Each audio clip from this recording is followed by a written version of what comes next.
Subscriber নমস্কার সবাইকে। সবাই কি করছো? তো আমি দেখো আমার ঝুলন যাত্রার দিন কিভাবে ঠাকুরের পুজোর আয়োজন করেছি দেখো। ওই দিন বৃহস্পতিবার ছিল, যেহেতু মা লক্ষ্মীকেও তো ভুললে চলবে না। একে একে সমস্ত গোপালকে আমার দোলনায় বসিয়ে নিলাম। আমার দুই গপু আর রাধাকৃষ্ণকে বসালাম, আর এখানে গোমাতাকেও সাজিয়ে নিয়েছি। তারপর দোলনাটাও মালা দিয়ে এইভাবে সাজিয়ে নিয়েছি। দেখো কি মিষ্টি লাগছে। তো এবার দুজনকে বসিয়ে তো দিয়েছি। এইটা হচ্ছে আমার বড় গপু, যাকে আমি গপু বলে ডাকি। এবার দুজনকে চন্দনের তিলকটাও একটু দিয়ে দিচ্ছি। কি মিষ্টি লাগছে। গপুকেও দিচ্ছি, জানো তো ওকে তো সবই অঙ্গরাগ করেছি। লাড্ডু গোপাল শ্রীকৃষ্ণ রাধা করছি না, যদি কিছু নষ্ট হয়ে যায় আমি নিজেই আমার গপুদের অঙ্গরাগ করি। আসলে আমি তো আর সাজাই না, ভগবান যেমন রূপ দিতে চায় ওরা সেরকম ভাবেই সেজে ওঠে। তারপরে আমি এখানে প্রসাদের থালাগুলো একটু গুছিয়ে নিচ্ছিলাম।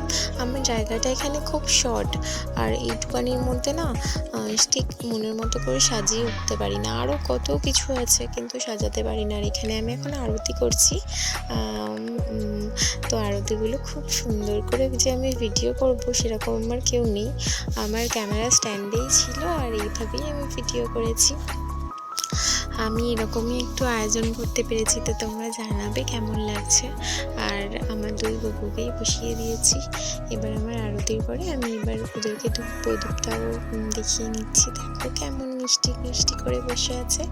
আর আমার একটা দিদিভাই এসেছিল প্রসাদের জন্য, তখন বলছিল যে তুই গোপালকে তো পুরো মালা দিয়ে সাজিয়ে ভর্তি করে দিয়েছিস। আমি বলছি হ্যাঁ, তাহলে কি ওই ড্রেসগুলো দেখা যাচ্ছে না, খুলে দেবো? বললো না না, সবে পুজো হচ্ছে, থাক। তো এখানে আমি আমার ভগবানকে প্রসাদ খাইয়ে দিচ্ছি।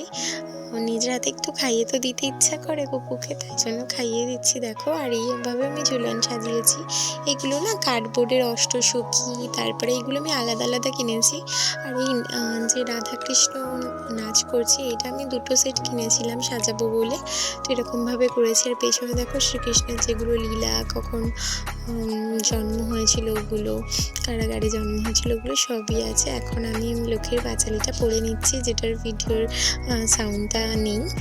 আমি পাঁচালি পড়ছিলাম, ওই জন্য একটু অপেক্ষা। তারপরে আমি আমার গপুদের জন্য সমস্ত মন্ত্র পাঠ করলাম, যতটুকু আমি জানি, যতটুকু আমার আয়ত্তে আছে সেইভাবে। আর এই দেখো আমার রাধাকৃষ্ণ একদম ধারে দিয়েছি, কারণ মাঝখানে যতবার দিচ্ছি না রাধাকৃষ্ণ উল্টে পড়ে যাচ্ছে। তাই জন্য আমি ঠিক করেছি না, ধারেই থাক, তাহলে কি দেখাও তো একটু যাবে। আর যেহেতু ঝুলন, রাধাকৃষ্ণ তো একটু দোলুকাবে, তাই জন্য ওদের দুজনকেও বসিয়ে দিয়েছি। আর এই দেখো আমার বাবা মহাদেবকে কেমন সাজিয়েছে। আমার গোটা মন্দিরটা তোমরা দেখে নাও। মন্দির মানে আমার ঠাকুরের আসন। এখন আমার পুজো